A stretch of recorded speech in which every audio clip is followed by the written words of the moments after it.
comentário, um pouquinho do comentário, né? A parte, digamos, a parte teórica do que você precisa saber desse assunto, para que agora, nessa aula, a gente traga a questão, tá certo? Então, essa é a ideia dessa nossa aula agora. Vamos só relembrar aqui, ó, olha aí, tá aqui ainda guardado aqui pra gente a nossa regrazinha. Quando é que a gente vai trabalhar com o tipo 2? Quando tivermos apenas disjunções exclusivas. E aí a gente pode seguir por um dos dois caminhos, o caminho fácil, o caminho mais fácil.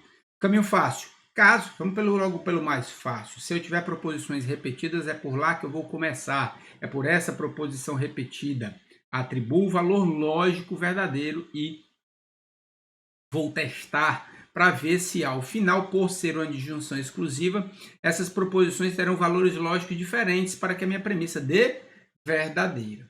Caso eu não tenha uma proposição repetida, escolho uma proposição qualquer, atribuo um valor lógico e testo novamente. Pessoal, vale novamente o lembrete aqui para a gente. Esse tipo de questão ainda não foi visto pelo SESP. O SESP não cobrou ainda esse tipo de questão, mas sem estresse.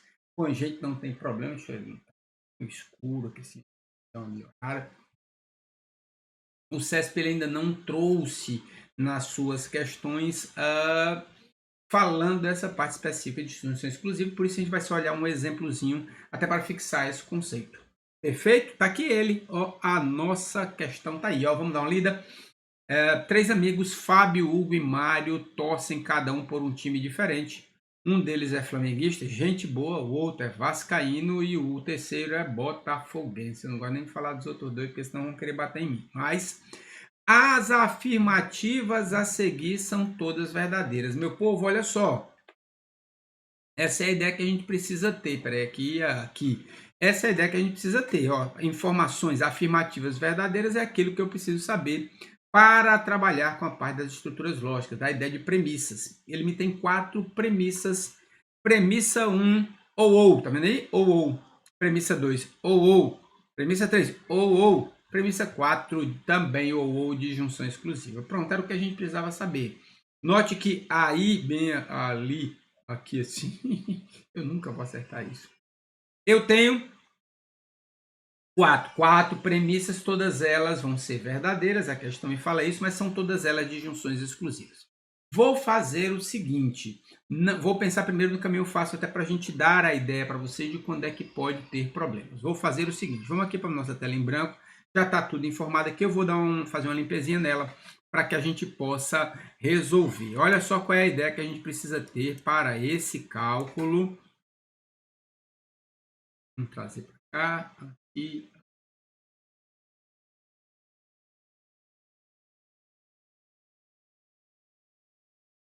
Bom, acho que é a 35, né? A 35, eu nem coloquei aqui para a gente poder acompanhar esse. Só para eu pegar aqui a 35, exatamente a nossa 35.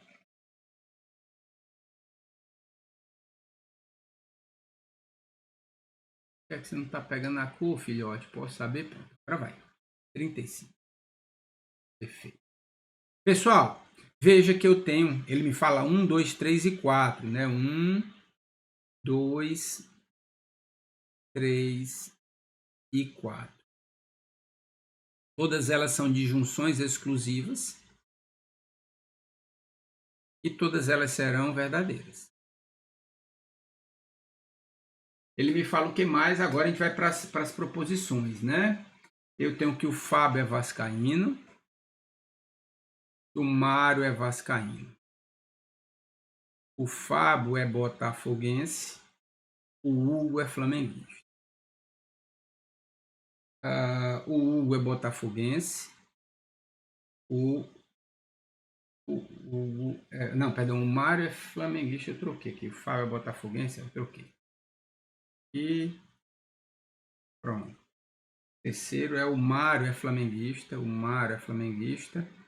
Hugo é flamenguista. E por último, o Hugo é botafoguense, ou o Mário é botafoguense. Pessoal, olha só, partindo disso, a gente tem que pensar. Bom, Se eu for, a gente já sabe, até fica mais fácil. Veja que pelas minhas proposições, veja, eu não tenho premissas iguais, mas eu tenho proposições iguais. Eu tenho Hugo Flamenguista aparecendo duas vezes, então é por lá que a gente vai começar. A ideia, e aí por isso que ao final eu digo que a gente precisa testar, é que, caso você não lembre dessa regra, você precisa pensar assim: bom, eu vou escolher uma, vou atribuir um valor lógico para ele e vou testar.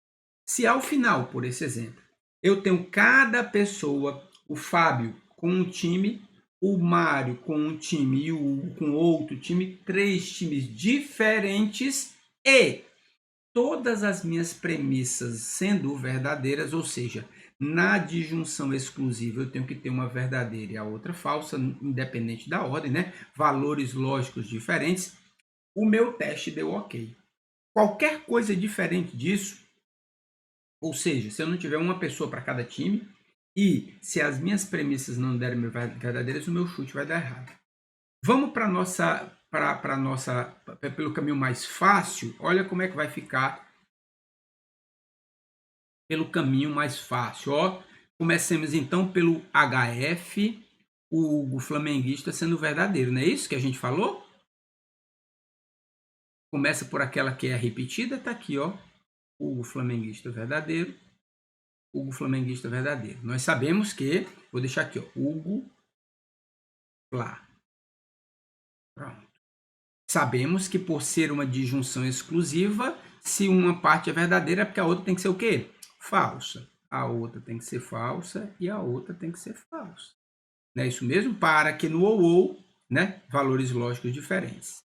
Pessoal, se o Hugo é flamenguista, foi o que eu descobri, ele pode ser botafoguense? Puxa a cordinha. Falso, não é não? Falso. Se o Hugo é flamenguista, é porque ele não é botafoguense. E aí, segue a mesma ideia. Se a primeira parte é falsa, para que a minha premissa dê verdadeira, a segunda parte tem que ser o quê? Verdadeira. O Mário é botafoguense. E se o Mário é botafoguense, pessoal, ele pode ser vascaíno? Não, né? Não dá. Segue a linha da disjunção exclusiva para que essa disjunção exclusiva seja verdadeira, sendo que a segunda parte é falsa, é porque a primeira tem que ser o quê? Verdadeira. O Fábio é vascaíno. O que foi que aconteceu ao final, meu povo? Olha para aí. O que foi que aconteceu ao final a partir do meu primeiro teste? Qual é o teste? Comecei pela proposição repetida, no caso HF sendo verdadeiro. E aí? Bom, veja que as minhas 4 premissas deram verdadeiras. Valores lógicos diferentes. Lembra do mantra lá da disjunção exclusiva? Só será verdadeira quando os valores lógicos forem diferentes. Perfeito. Então, todas elas. Além disso, para fechar bonitinho, cada um tem um time. O Hugo está com o Flamengo, o Fábio está com o Vasco, o Mário está com o Botafogo. Pronto, era isso que a gente precisava. Bateu o nosso teste, deu ok. Deu ok. Pronto. Quer que eu vou? Vou para as alternativas. O time. Cadê? E vamos para cá. O time de Fábio. Fábio é Vasco, o é Flamengo, o Mário é Botafogo, gabarito letra E. Está aqui ela, gabarito da nossa questão, letra E. Letra E. Façam o seguinte, até como treino para vocês. Vai lá nessa mesma questão, apaga essa parte e escolhe, por exemplo, Fábio Botafoguense e bota verdadeiro nele. Escolhi uma proposição para você e vê o que é que vai acontecer. Vê se ao final você vai conseguir chegar para todas as premissas verdadeiras e tendo um time para cada um dos amigos aí. São amigos, né? São amigos. Tá certo? Você vai ver que não vai dar certo. Uma das duas vai dar problema. Perfeito? Tranquilo? Pronto, é isso que a gente precisa saber, questãozinha tranquila para a gente passar, para a gente chegar logo ao nosso tipo 3, tá? Nosso tipo 3, qual é a ideia do meu tipo 3? Vamos aqui. É o resto, tá? Deixa eu tirar aqui. Cá. Pronto, essa aqui é a questãozinha da gente. É que eu estou aqui. Bom, a ideia agora é que a gente vai falar com o restante das situações, ou seja, condicionais, perdão, bicondicionais e disjunções. E aqui tem todo esse dizerzinho aí para vocês, deixa eu aparecer aqui em cima, tem todo esse dizerzinho aí para vocês, mas é bem tranquilo. A principal característica que você precisa ter aí é aquele caminho fácil que a gente falou na disjunção exclusiva, é isso que você precisa lembrar. Vamos lá para a nossa telazinha para a gente falar um pouquinho a respeito. Olha só, deixa eu trazer para cá. Opa, duas vezes não pode. Deixa eu riscar um pouquinho aqui para a gente comentar um pouquinho sobre esse tipo 3, que é o que a gente vai trabalhar agora.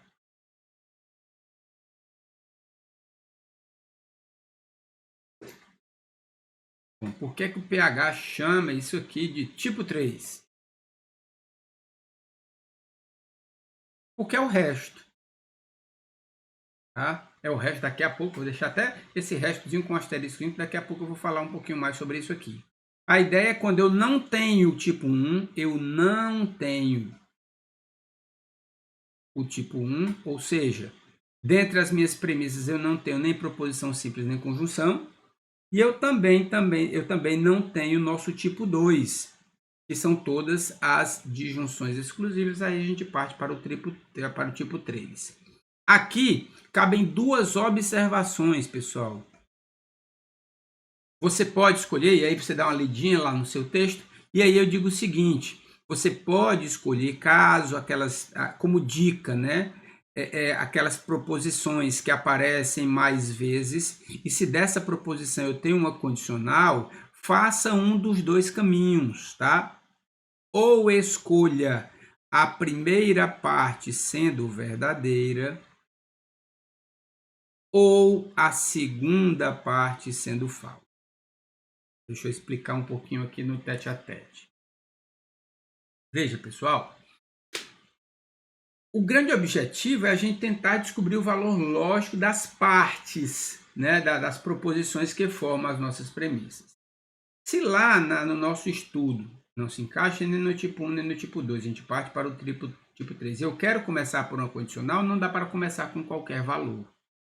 Ora, imagine o seguinte, se eu pego uma condicional, se estudo, então passo. Se eu digo que o estudo é falso, sempre no meu teste, não vai me adiantar de nada. Por quê? Se o estudo é falso, o passo tanto pode ser verdadeiro quanto falso. Se a primeira parte de uma condicional é falsa, então, independente do valor da segunda parte, essa premissa vai ser verdadeira. Então, não me adianta. Se o objetivo é que eu vá encontrando formas de ter as premissas verdadeiras, encontrar o valor lógico de cada parte das minhas premissas, como é que eu começo com falso? Portanto, nessa ideia aqui, vale como dica, hashtag fica a dica para vocês, se quiser começar pelo condicional, com uma das duas situações, ou a primeira parte verdadeira, ou a segunda parte falsa. Eu falo também na minha disjunção,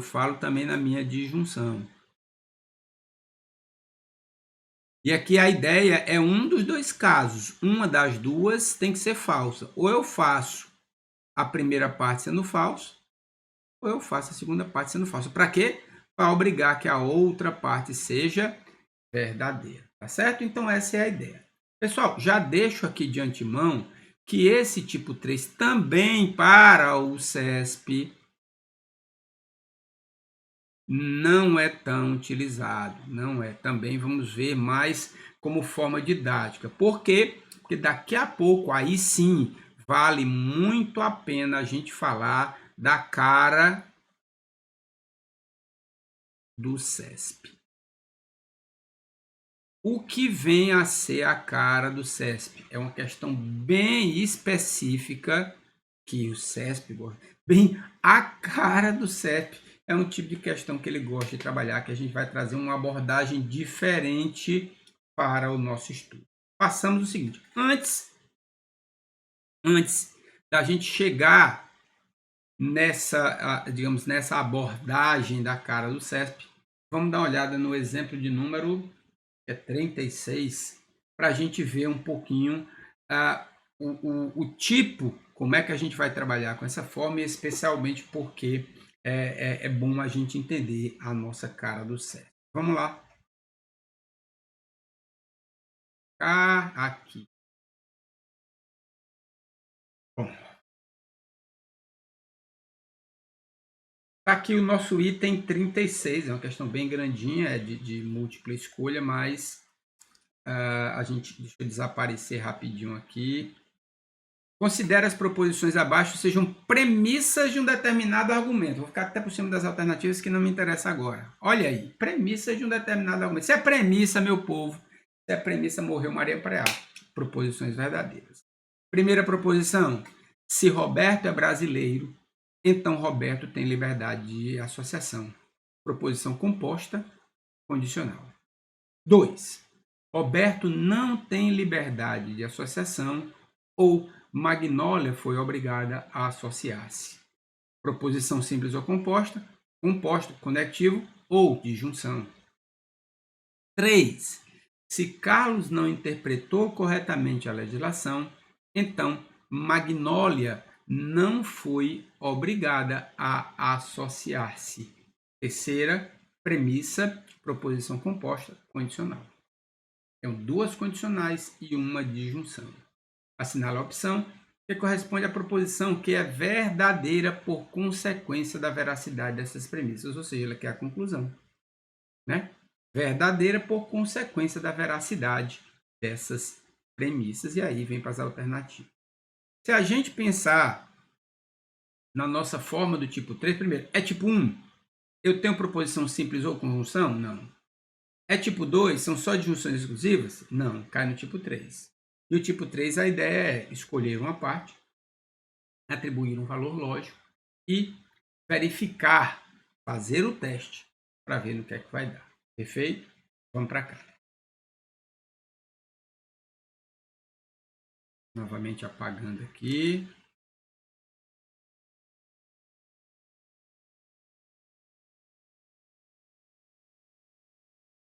Bom, vamos anotando nos teus alfarrábios aqui. Eu vou anotando aqui no meu. Tem um 3, né? 3, P1, P1, P2 e P3. Se Roberto é brasileiro, então Roberto tem plena liberdade de associação. Roberto não, né? Negação de Roberto tem plena liberdade de associação, então, perdão, então não, é ou, né? Disjunção. Ou Magnólia foi obrigada a associar. E por último, se Carlos não, né? Negação de Carlos interpretou corretamente a legislação, então, negação de Magnólia, né? Negação de Magnólia foi obrigada a associar. Perfeito? Fala aí, por serem premissas do nosso argumento, todas elas verdadeiras. Pronto, montado bonitinho a nossa situação. O que é que eu preciso fazer agora? Eu tenho uma disjunção e duas condicionais. Eu vou escolher uma proposição daquelas que eu tenho aí e vou atribuir um valor lógico para ver no que é que vai dar. Tá certo? Vamos pensar o seguinte. Imaginem o seguinte. Tá? Eu vou escolher bem aqui assim, até RB sendo verdadeiro. Certo? RB sendo verdadeiro. Certo? Ou seja, o Roberto é brasileiro. Sabendo disso, pegando a minha primeira parte como verdadeira e sabendo que é uma condicional e que eu quero que ela tenha verdadeiro, RPLA, Roberto tem plena liberdade de associação, verdadeiro. Ou seja, deixa eu botar aqui, é melhor botar assim mesmo, ó. Vou riscar isso aqui assim, deixa eu botar só assim, RB igual a verdadeiro e RPLA é igual a verdadeiro. Puxa a cordinha, vem para cá para 2, ó. RPLA verdadeiro, aqui eu vou ter o quê? Falso. E na minha disjunção, para que essa disjunção seja verdadeira, uma das partes tem que ser verdadeira, ou seja, o MOA verdadeiro. MOA verdadeiro. Se o MOA é verdadeiro, puxando a cordinha aqui em P3, negação de MOA falso. E aí, sabendo que a segunda parte é falsa, a primeira tem que ser falsa. Portanto, negação de CI/CL é falso, CI/CL é igual a verdadeiro. Pronto, encontrei. Se você notar, pessoal, em todas elas, as premissas serão verdadeiras a partir desse valor lógico. Qual é o problema desse item 3, especialmente desse tipo 3, especialmente para o SESC? E aqui eu vou até para o grandão, porque o olho a olho fica, o tete a tete fica melhor. Nós vimos um único caso em que eu teria premissas verdadeiras e, com base nessas informações, com base nessas proposições que eu encontrei, eu substituiria nas minhas alternativas e encontraria a minha conclusão. Ocorre que aqui tem um problema. Naquelas alternativas, deixa eu até aparecer aqui para a gente, nessa situação aqui, não é apenas esse, você não pode garantir, tendo duas condicionais e uma disjunção, que só existe esse resultado. Vamos pensar um pouquinho. A condicional podem ser 3 verdadeiras. Pode ou não pode? Podem ter 3 verdadeiras. Ambas as duas proposições verdadeiras, as duas falsas, a primeira sendo falsa, a segunda sendo verdadeira. Isso atende o conceito de premissa. A disjunção também tem o 3. É o quê? 2 verdadeiras, uma verdadeira, outra falsa e outra verdadeira. E a terceira condição, ou seja, para cada premissa que ele me deu, eu tenho 3 formas dela ser verdadeira. 3 formas dela ser verdadeira. Ou seja, digamos, é muita ingenuidade da gente achar que existe apenas um caso dela ser verdadeira. Quer ver uma outra coisinha? Vou até mudar a cor aqui para a gente. Olha para cá. Se eu vier bem aqui e disser que esse rapaz aqui é verdadeiro, ou seja, CICL vai ser falso, ok? Negação de CICL verdadeiro. Tá certo? Então, CICL falso. Se isso aqui for verdadeiro, segunda parte, verdadeiro. Ou seja, negação de MOA verdadeira. MOA é o quê? Falso. Puxa a cordinha, vou para cima. Falso. Ora, se na disjunção a segunda parte é falsa, é porque a primeira tem que ser o quê? Verdadeira. Ou seja, negação de RPLA verdadeiro, logo RPLA é falso. E aí eu trago aqui para a minha P1 falso, e para que a minha condicional seja verdadeira, a primeira parte tem que ser o quê? Falso. Em ambos os casos, nesse caso e nesse caso, eu tenho em ambos premissas verdadeiras, com valores lógicos diferentes. Espera aí, PH, agora você me confundiu. Não confundi nada. Você vai guardar a ideia do tipo 3 como uma forma genérica para se trabalhar, mas como estamos vendo pelo CESP, a nossa abordagem vai ser com base na cara. Eu vou explicar agora para você, certo? Então, guardem isso mais uma vez. Eu saí daqui e para o tete a tete. Mais uma vez para vocês. O tipo 2 e o tipo 3 é uma visão ampla, genérica, geral, quando a gente trabalha na parte de estruturas lógicas. Quer ver um exemplo? Se você pegar esse tipo 3 e aplicar, por exemplo, numa prova da Receita Federal, da ESAF, tranquilo.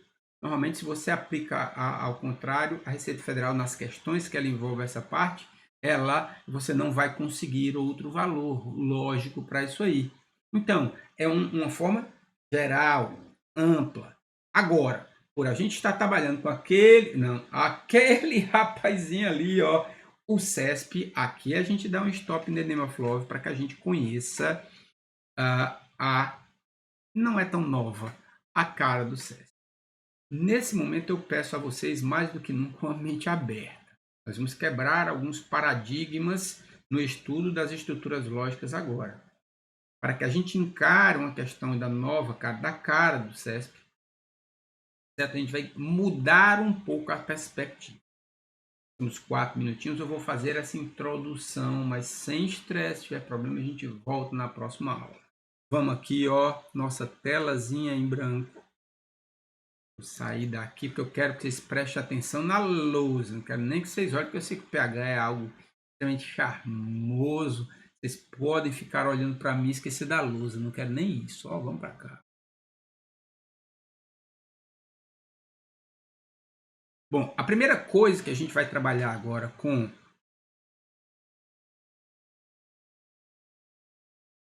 a cara do CESP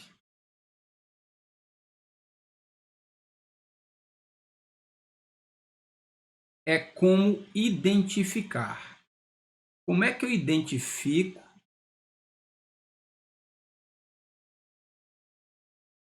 uma questão utilizando a nova cara do CESP? Ela segue basicamente o meu tipo 3. Qual é o meu tipo 3? Eu não tenho nem o tipo 1 nem o tipo 2.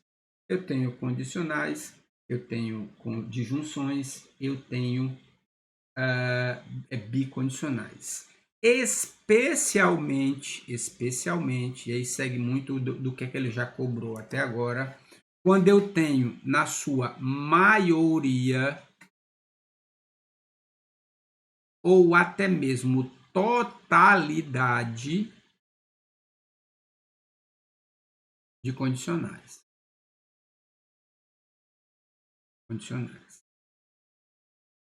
E mais do que nunca, além dessa identificação do tipo 3, novamente, aqui tem que ter a ideia das premissas de estruturas lógicas. E aqui, mais além disso, e especialmente, quando a questão me apontar uma conclusão, e essa conclusão ela é condicional também.